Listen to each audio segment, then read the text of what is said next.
Good morning, guys. Today we're going to talk about James chapter 1, verses 2 through 4. James says this. He says, "Consider it pure joy, my brothers, whenever you face trials of many kinds, because you know that the testing of your faith develops perseverance.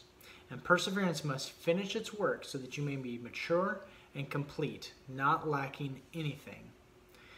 So I want to encourage you to consider it pure joy when you are facing the trial of the coronavirus pandemic. And not because the pandemic itself is good. It's not, okay?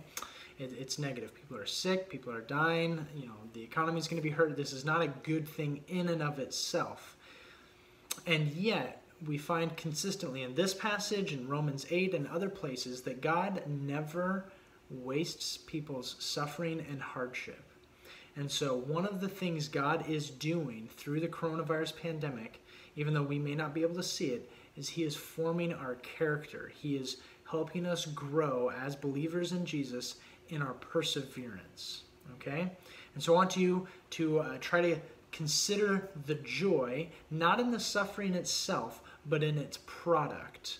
The product of maturity and completeness in our faith, that God is using this pandemic in some way or other to make us more like Christ.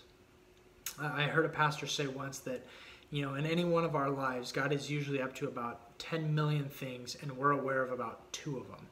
And so I'm just trying to make you aware today that God is using the coronavirus pandemic in some way that you probably aren't aware of, and that's growing you in perseverance, and that is a reason to thank Him and to consider it pure joy when you're facing this particular trial. All right, well, we'll see you guys tomorrow.